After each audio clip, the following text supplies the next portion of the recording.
Pilato entonces tomó a Jesús y mandó azotarle. Los soldados trenzaron una corona de espinas, se la pusieron en la cabeza y le vistieron un manto de púrpura. Y acercándose a él le decían: «Salve, rey de los judíos», y le daban bofetadas. Volvió a salir Pilato y les dijo: «Mirad, os lo traigo fuera para que sepáis que no encuentro ningún delito en él». Salió entonces Jesús fuera llevando la corona de espinas y el manto de púrpura. Díceles Pilato: «Aquí tenéis al hombre». La flagelación ha sido usada en todos los tiempos y todas las épocas, aunque, bueno, más especialmente por los judíos. El reo lo sufría en la sinagoga ante 3 jueces y recibía un número de 13 azotes con un látigo armado de 3 correas. En Grecia y Roma la flagelación era más atroz aún y más infamante, que era la fustigación. Era golpeado con una fusta y solo se aplicaba a los esclavos y criminales condenados a morir en la cruz, ocurriendo muy frecuentemente que el reo pues falleciese en los azotes. La flagelación era un preámbulo legal a toda ejecución, excepto con los ciudadanos romanos condenados a la decapitación, que en este caso eran fustigados. Esto, según Tito Livio, se hacía en el mismo lugar del suplicio, inmediatamente antes de la decapitación. Los condenados a crucifixión eran flagelados habitualmente en el trayecto que había entre el lugar donde se dictaba la sentencia y el suplicio. En el caso de Jesús se llevó a cabo en la dependencia del tribunal, y esto se hacía solo en los casos que la flagelación era sustitutiva de la pena capital, pero que en el caso de Jesús la flagelación no fue la legal, ya que precedía a toda ejecución y se daba en el trayecto del camino al suplicio. Cristo flagelado es recurrencia habitual para acreditar los sufrimientos de la pasión. Hay imágenes de una sola figura, que bueno, pues Cristo en la columna, pero sí podemos decir que la emoción en un paso de misterio se acrecienta cuando se distingue la presencia de los flageladores. Cristo en la columna o Cristo atado a la columna es una escena evangélica y un tema iconográfico muy frecuente en el arte cristiano dentro del ciclo de la pasión. La escena transcurre en el pretorio romano de Jerusalén, que era el centro del poder romano y dirigido por Poncio Pilato, donde Jesucristo ha sido llevado por segunda vez y última vez, tras su paso por distintas estancias. Bueno, como ya sabéis, ante Anás, Caifás, Herodes, y es exhibido ante la multitud que prefirió librar a Barrabás antes que a Cristo. Fue despojado de su ropa, atado a una columna donde sería sometido a burlas y torturas.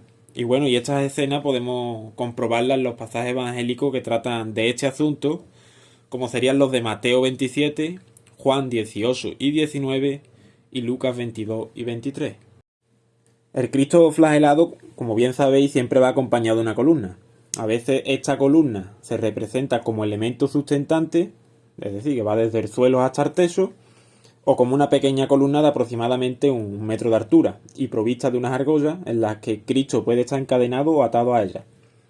Los imagineros normalmente no suelen ajustarse a los hechos históricos, sino que más bien buscan provocar sentimientos en las personas que contemplan bien en el altar o en la calle a estas imágenes, ajustándose a los gustos, la economía de la época, el lugar para donde vaya destinado y bueno, la demanda de la corporación que es la que realiza el encargo.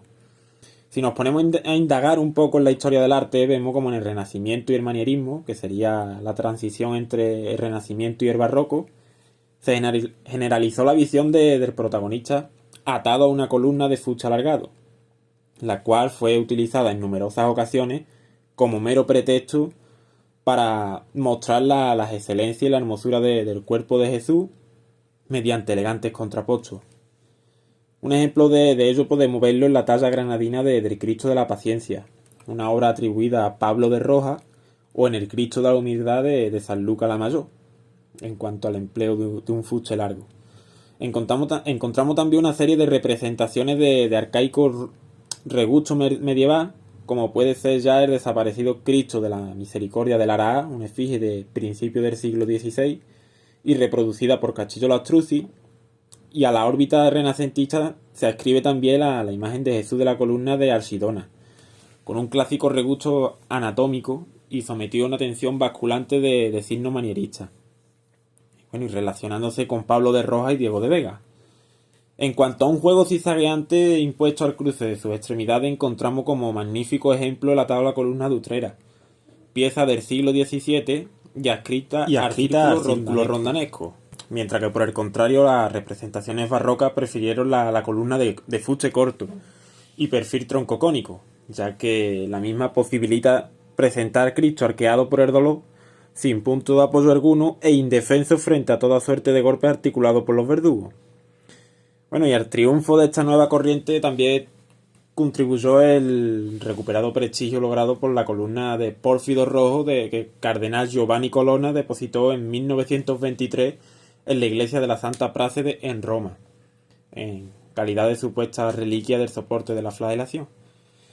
El titular de la columna del convento de San Francisco de Priego de Córdoba, que está relacionado con Alonso de Mena, encarna a la perfección la exigencia de la nueva mentalidad respecto al asunto de esta nueva columna.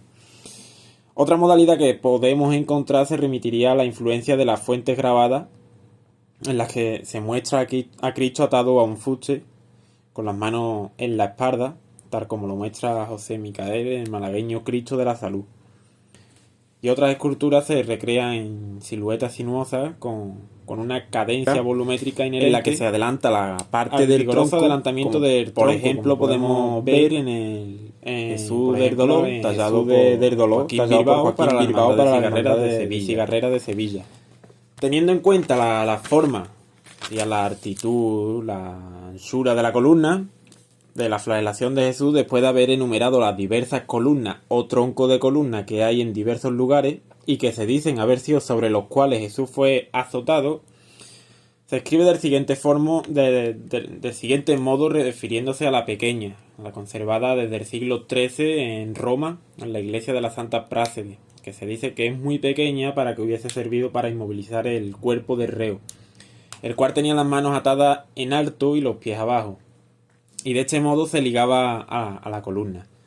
Y por tanto, según la obra de Bartorta, la columna era más alta que el sujetado en la flagelación. Según las heridas de la sábana santa, todos los estudios coinciden en que el reo se encontraba desnudo cuando recibió este brutal castigo.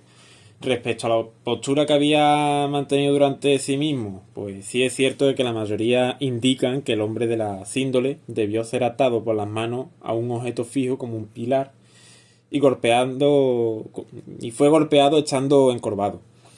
Según médicos como el doctor Bucklin, pues afirman que, puesto que no hay evidencia de herida de flagelación en los brazos y antebrazos, debió de tener los brazos por encima de la cabeza en el momento de la tortura.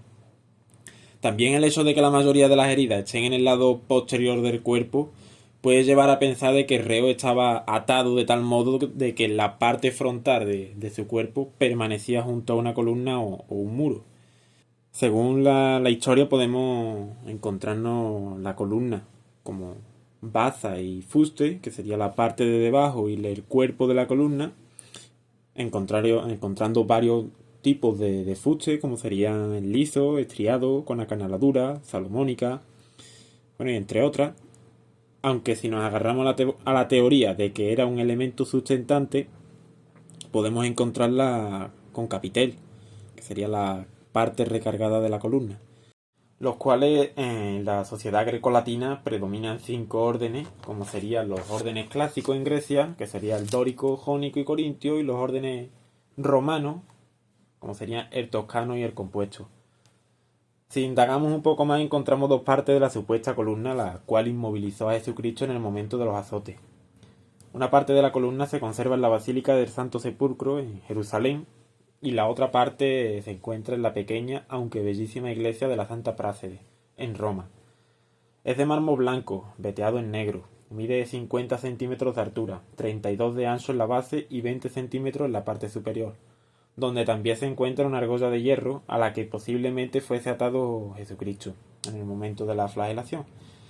Esta reliquia fue llevada a Roma en el año 1213 durante el pontificado de Inocencio III y colocada en la pequeña capilla de la iglesia de la Santa Prácede, donde se conserva hasta nuestros días y expuesta a la veneración de los millares de fieles que acuden a contemplarla.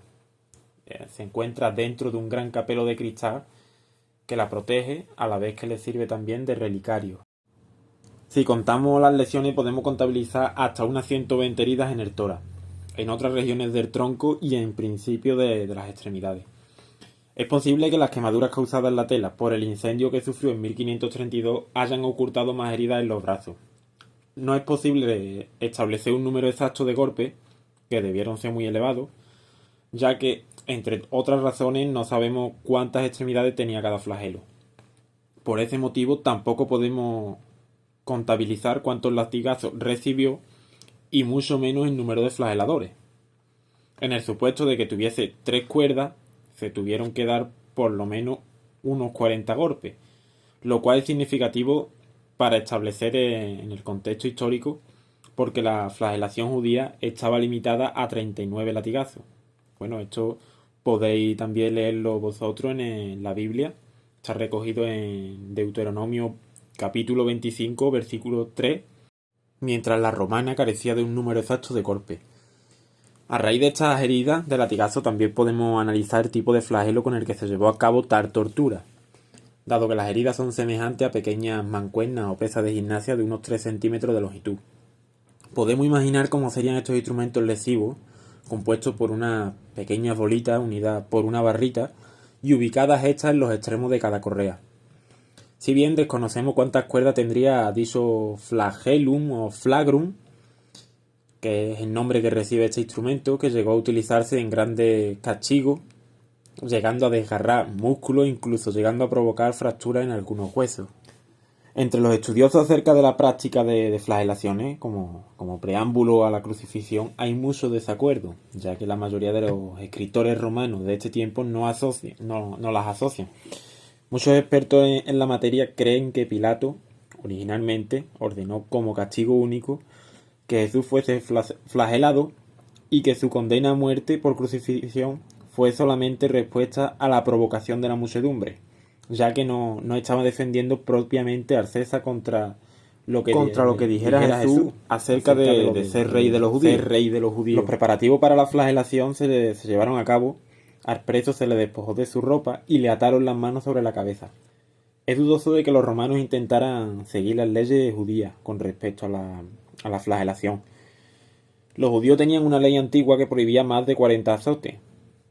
Y los fariseos, que siempre fueron estrictos en asuntos de leyes, insistieron que solamente le dieran 39, ya que en caso de perder uno en el conteo, estuviesen siempre seguros de permanecer dentro del margen legal. El legionario que dio un paso al frente con el látigo, llamémoslo látigo, flagellum o flagrum, pues poseía un arma que era un látigo corto, que consistía en muchas correas pesadas de cuero, con 2 bolas pequeñas de plomo, piedra o hueso en las puntas de cada cuerda, y el cual fue lanzado con toda fuerza una y otra vez sobre los hombros, espaldas y piernas de Jesús. Al principio las correas pesadas cortaron la piel solamente. Esta tortura se llevaba a cabo con el flagelo. Después, mientras los golpes continuaban, cortaron más profundamente hasta el fino tejido subcutáneo, produciendo al principio un flujo de sangre de los vasos capilares y venas de la piel. Y al final, pues, chorreó sangre arterial de los vasos de los músculos. La adrenalina, pues, como sabréis algunos, es una hormona que se produce en la médula de la glándula suprarrenal y que en estas situaciones de estrés y dolor tiene varias acciones. La primera es una redistribución de líquido. Hay una vasoconstracción en la piel y el tejido celular subcutáneo, sudoración profusa en la piel de la cara, la hiperdrosis, y una vasodilatación en los músculos, lo cual nos hace ver la gran cantidad de sangre que en este momento emanaba. Las bolas pequeñas de plomo produjeron primero moratones grandes y profundos que se abrieron con golpes sucesivos, y después la piel de la espalda se colgó en forma de largas tiras hasta que el área entera fue una masa irreconocible de tejido sangrante y desgarrado, donde se exponen músculos e incluso partes de las costillas. Cuando el centurión a cargo determina que el preso está cerca de la muerte, se detiene la flagelación.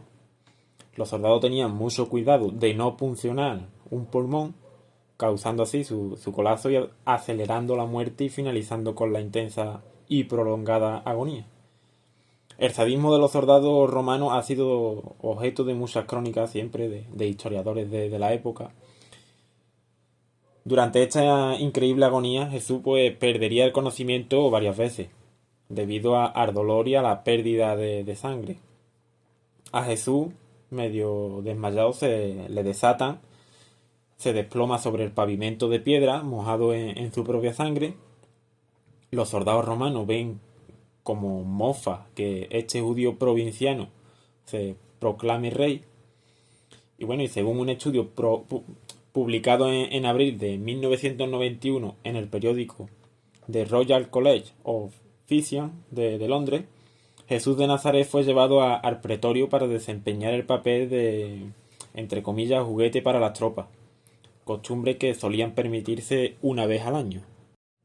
Allí fue abandonado dentro de un espacio confinado con un batallón de unos 600 pretorianos, cuerpo de guardia del emperador romano, y famoso también por su corrupción. Y bueno, y se sabe muy poco de lo que pasó entre aquellas paredes. Se sabe que le pusieron una capa sobre los hombros, le colocaron un palo en la mano, como cetro, y todavía necesita una corona para hacer completa la burla.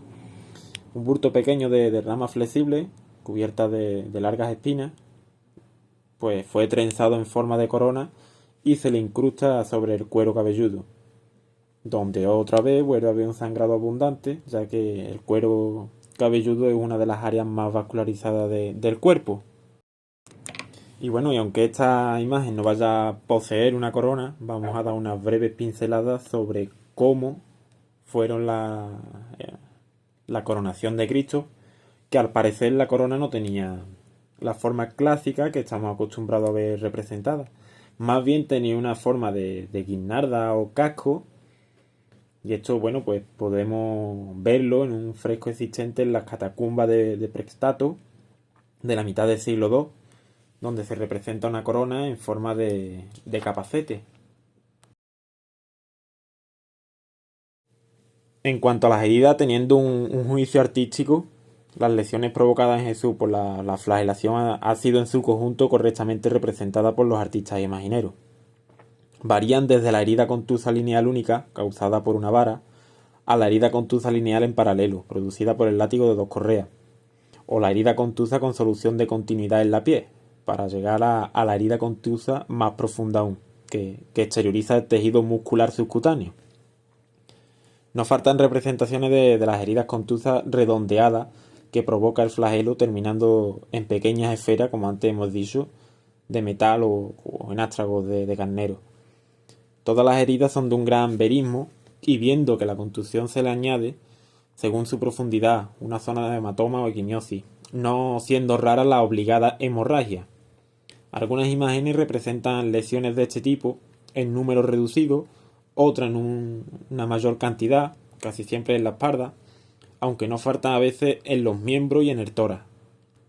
Vemos también dos imágenes, una representa el tipo de látigo que producía las lesiones marcadas en la sábana santa, y en la otra vemos una imagen perteneciente a la espalda de la sábana santa, donde se encuentra realizada con la técnica americana del VP8 y donde se observan las lesiones longitudinales provocadas por las correas del látigo y las lesiones debidas a los terminales de huesecillo o pequeñas esferas que dan una impronta en la tela en forma de pesas de gimnasia, perteneciente a la hermandad de San Benito, la espalda de presentación al pueblo. Y bueno, se muestra el detalle de las lesiones producidas por la flagelación, encontrándose las heridas más sangrientas en las zonas equimióticas y lumbares. Bueno, y en el dibujo que vemos, pues muestra las diferentes heridas en los diferentes sitios. Lo mismo que en el de nuestro Padre Jesús de la Humildad y Paciencia, de la Hermandad de la Sagrada Cena de Sevilla, donde en la espalda se encuentra muy cruentada por las lesiones de la flagelación y se observan heridas contuosas de equimiosis, dislaceración de la piel, tejido celular subcutáneo y plano aponeurótico y musculares. En cuanto a la vestimenta, podemos leer que Cristo fue despojado de sus vestimentas, aunque siempre aparecerá representado con un perizonium o paño de pureza, también conocido como sudario. Según en qué periodo estemos de la historia del arte, lo veremos de diferente tamaño y forma.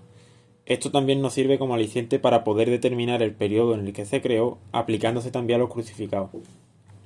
Nos lleva al mismo sudario un Cristo románico, que su sudario le llega por la rodilla e incluso en ocasiones es un poco más largo, caso de los crucificados, que normalmente los encontraremos con una especie de túnica o vestido, y sí cabe decir que los registros de la flagelación en el románico son pocos, y los pocos que encontramos son de pinturas murales o relieve, como los del tímpano de la fachada sur del transepto de la Catedral de Santiago de Compostela. Del mismo modo, podemos analizar los cristos góticos, ya que su sudario se limita a la rodilla, o el renacentista, donde encontraremos un sudario reducido a la mínima expresión con el objetivo de producir la anatomía.